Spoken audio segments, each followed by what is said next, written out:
I wasn't only Jocelyn's husband. I was her quiet protector, lifelong partner, and the man who built our world one brick at a time. So when she met my eyes and said, "You're overreacting," it was one moment, that's all. I didn't shout or cry. I just smiled and started taking apart everything she believed belonged to her. I've never needed a spotlight to take charge. I was steady, dependable, and the calm center of any crisis. That was true for the employees at the architecture firm I co-founded, and for Jocelyn, the wife I loved more than my own comfort. We met in college. She was sharp, ambitious, and impossible to ignore. I was patient, focused, and driven. Our marriage wasn't flawless, but to me it was sacred. For 30 years I shaped my life around our shared dreams. I planned our trips to Maine, built the wraparound porch she'd once drawn while tipsy, and made room for the backyard garden she always discussed but never touched. I did it without needing praise. I did it because I believed in us. That belief broke on a Tuesday night in October. I came home early from a client presentation in Denver. My flight landed ahead of schedule, so I skipped the car service and decided to surprise Jocelyn. Chicago's fall wind cut through my coat, but I still smiled. I pictured her face lighting up when I walked in carrying food from her favorite Thai place. Then I found the front door unlocked and the house strangely silent.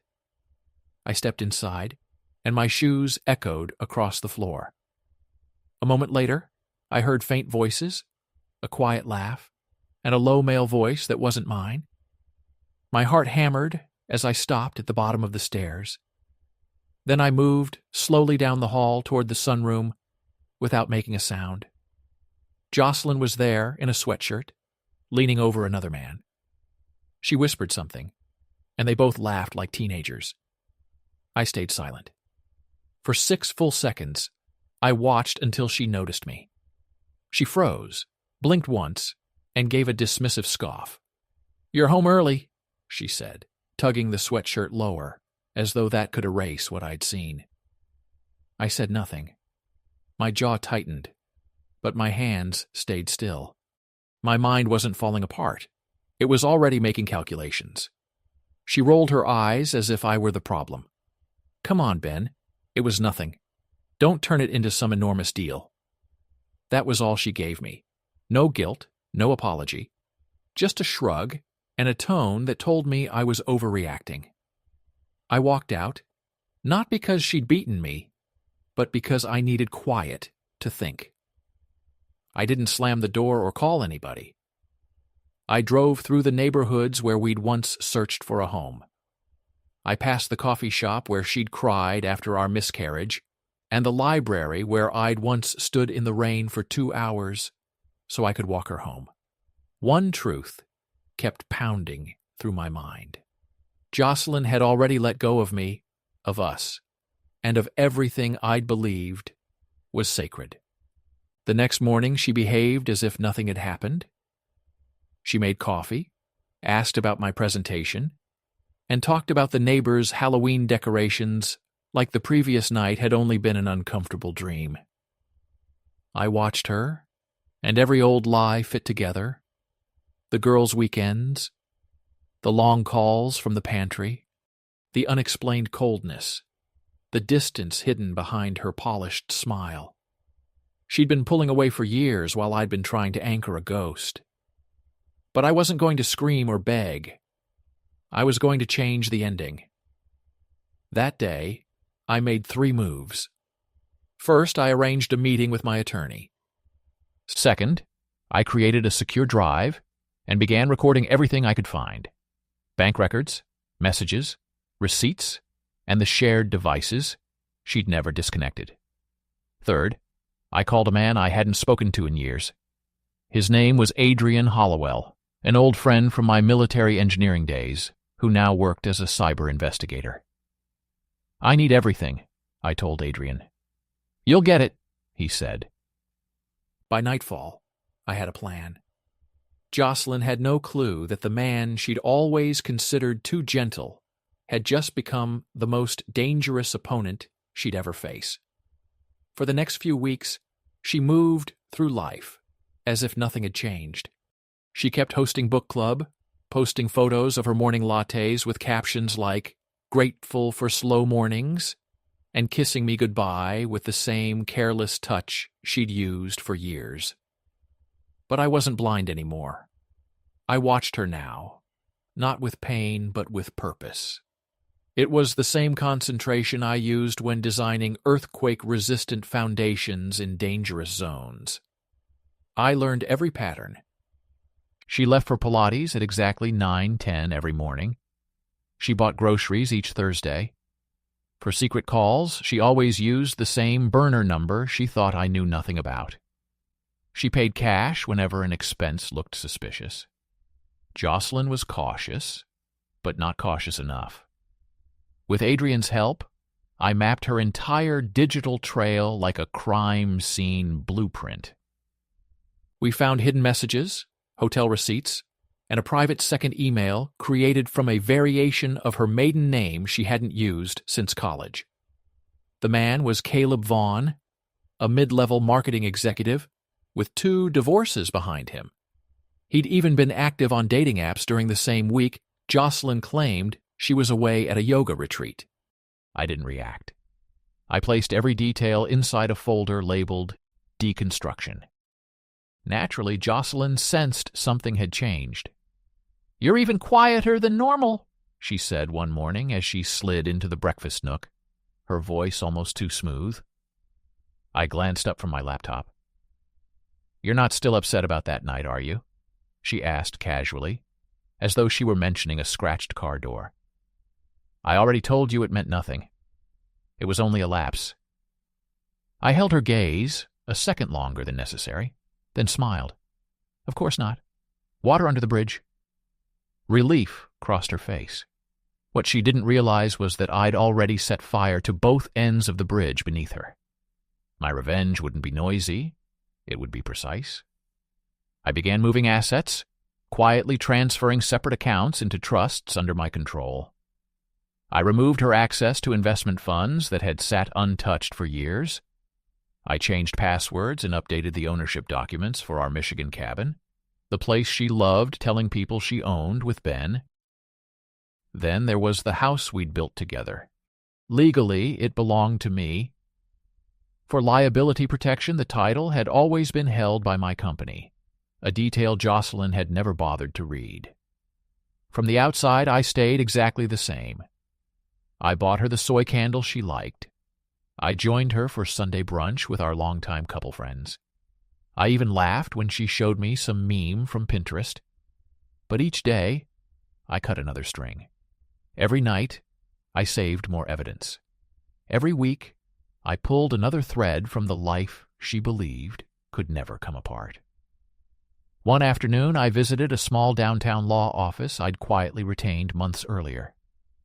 I placed 2 folders on the lawyer's desk. One held the divorce papers. The other contained the scandal file. "I want both prepared, but don't move yet," I said. "Waiting for the perfect time?" he asked. I shook my head. "No, I'm waiting until she thinks she's won." That moment arrived sooner than I expected. Jocelyn grew more confident. Her tone became bolder, and she stopped watching her words. She even suggested we start taking separate vacations. "We've become more like partners than lovers, haven't we?" she said. I smiled. "Maybe we have." She lit up.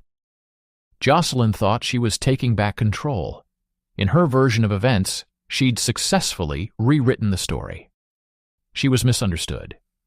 I was emotionally unavailable. We were simply drifting apart. She even started preparing our friends, casually letting it slip that Benjamin and Jocelyn were consciously uncoupling on good terms. The truth was very different. I was preparing to separate from her completely, legally, financially, socially, and emotionally. The final push came one night when I overheard her talking to Caleb. She laughed in that soft, flirtatious way, and told him she could finally breathe again. Then she said, I had never been passionate. I had only been comfortable. That single word broke something inside me. Comfortable? I'd given Jocelyn loyalty, devotion, and protection, and she'd reduced it all to comfort. It was time. That night, I wrote her a letter. It wasn't angry or bitter. It was cold, direct, and honest. I didn't give it to her yet. I saved it for the day everything collapsed, when I'd leave it waiting on the kitchen counter. The invitation arrived on Tuesday. It was a smooth white envelope with gold trim, addressed in Jocelyn's elegant handwriting. Join us in celebrating 30 years of marriage, Benjamin and Jocelyn. She arranged everything herself: a ballroom, catered food, a live band, and more than 80 guests. Just announcing the party made her glow.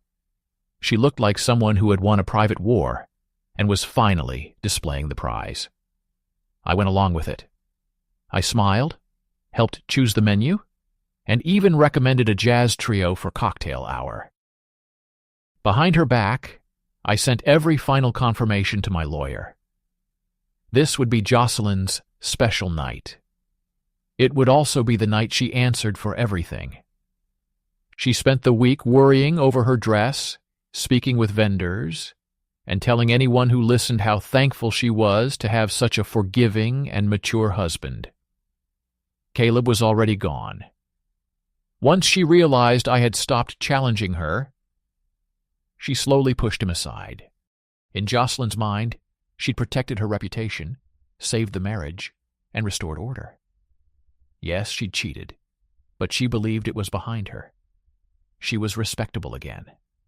I had moved on, and she was safe. She couldn't have been more wrong. The ballroom at Chicago's Lakeshore Club filled with guests that night. Jocelyn moved through the crowd in a backless, champagne-colored gown, offering bright smiles and kisses on the cheek. I wore a fitted navy suit and remained calm.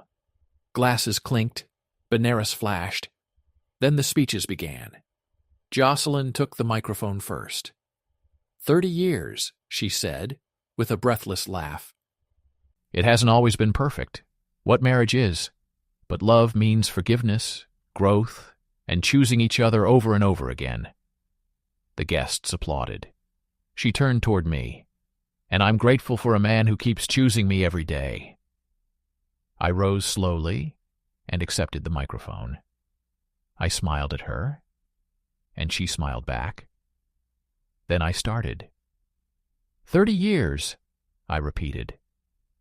And with your patience, I'd like to share a short story. The room fell quiet. It's a story about trust, betrayal, and what silence can cost. Jocelyn's smile slipped. I reached inside my jacket and removed a small black folder. Those of you who've known me for years understand that I don't create drama. But tonight, I'm telling the truth.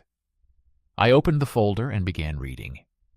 There were emails, screenshots, dated credit card charges, transcripts of flirtatious conversations, and photos of Jocelyn entering a boutique hotel twice in 1 week while telling me she was out with friends.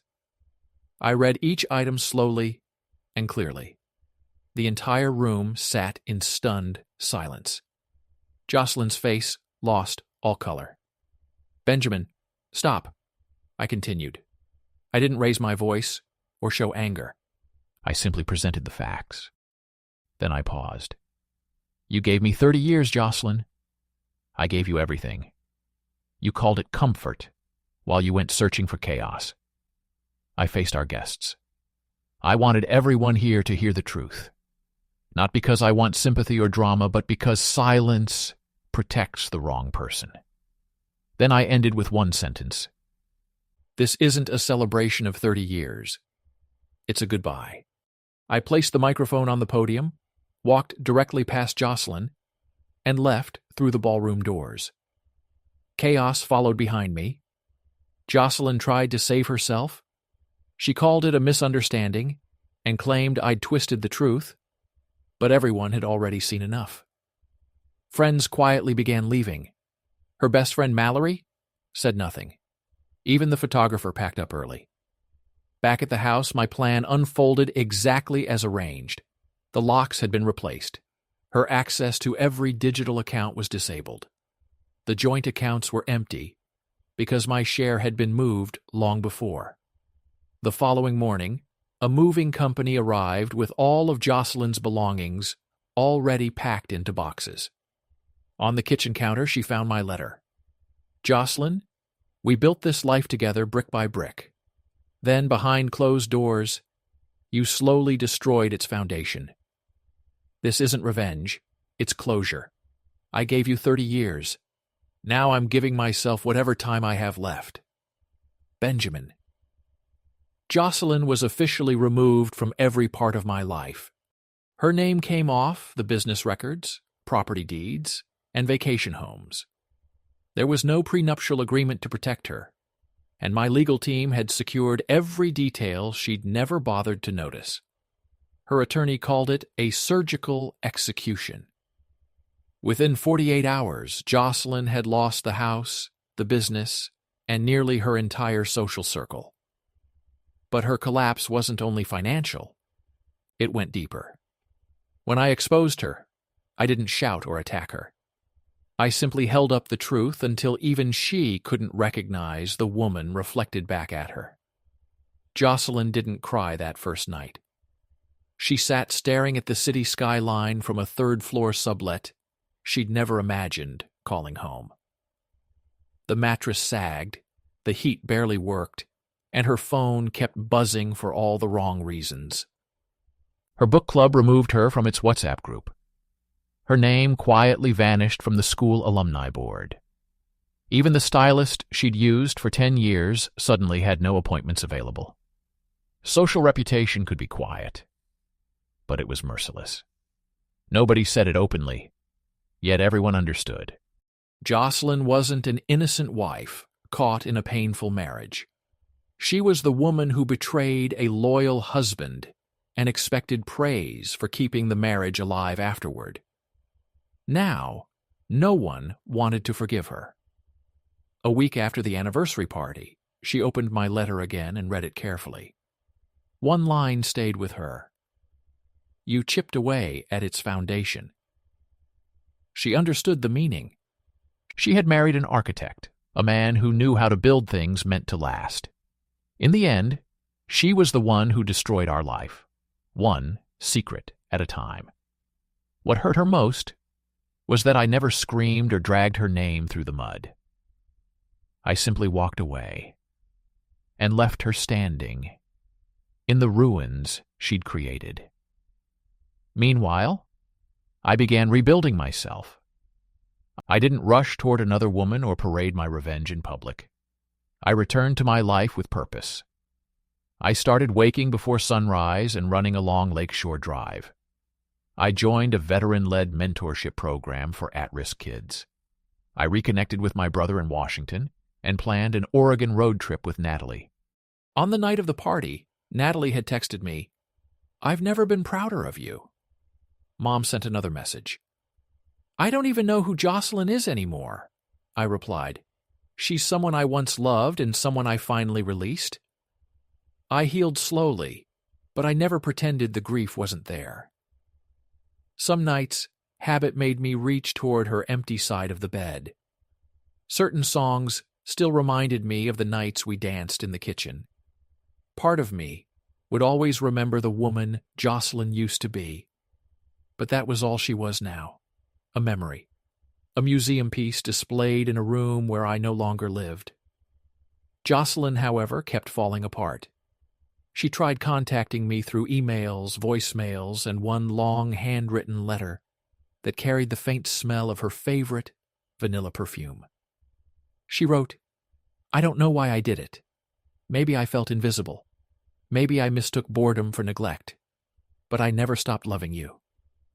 I read the letter once, folded it, and placed it inside a drawer, labeled Past.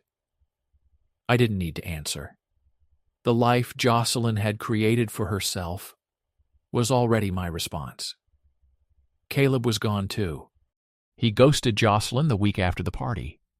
He enjoyed excitement, but he wanted no part of the consequences. She had no career waiting for her because she'd never needed one. She had no real friends left either. Most of them had been mine, and loyalty ran deeper than gossip. Worst of all, Natalie stopped answering her calls. 3 months later, Jocelyn sat in a therapist's office gripping a tissue. "I used to believe I had everything," she admitted. "Now I understand that I had Benjamin, and he was everything." The therapist only nodded. Some truths arrive too late to change anything. Meanwhile, I spent a snowy Saturday afternoon in my workshop. Natalie had brought over an old bookshelf from her childhood bedroom. "Think you can repair it?" she asked. I ran my fingers over the cracked wood.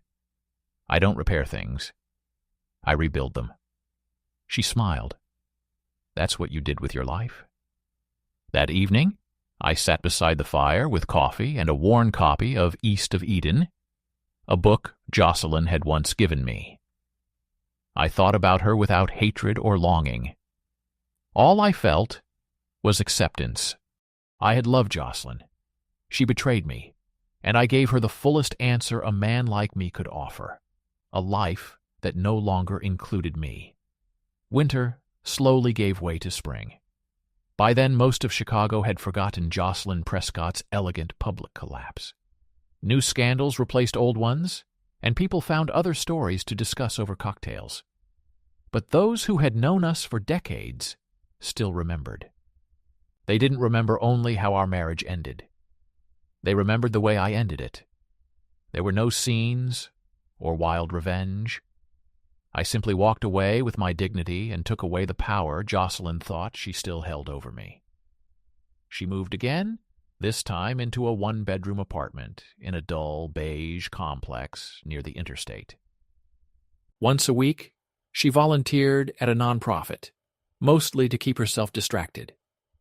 The woman who had once selected scented candles by season and mood now burned whatever she found on clearance. But money wasn't what she missed most. She missed respect. She missed the carefully polished image she'd once had of herself before it shattered. Her old friends avoided her, and her new ones didn't fully trust her. Whenever she entered a room, she imagined people whispering. They weren't always talking about her, but that was what shame did. Her therapist had explained it clearly. A person could rebuild a life, but they couldn't erase the price of destroying the old one. Jocelyn finally understood. I had never felt more grounded. I bought a modest lakeside house about an hour outside Chicago. There was nothing fancy about it. It simply gave me peace. My mornings were quiet, coffee, NPR, and handwritten notes for the novel I'd finally begun writing.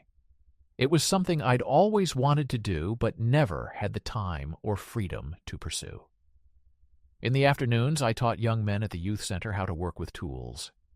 The lessons weren't only about building furniture. They were also about patience. I often told them, anything stable begins with a strong foundation. So do you. The kids started calling me Coach Ben. One Sunday in May, Natalie visited with her newborn son. She had named him Oliver Benjamin after me. She placed him carefully in my arms and whispered, "He'll grow up knowing what real strength looks like." As I held my grandson, something shifted inside me. It wasn't closure. I'd already found that. It was continuity. Healing didn't only stop the pain. Sometimes it created something new to carry forward.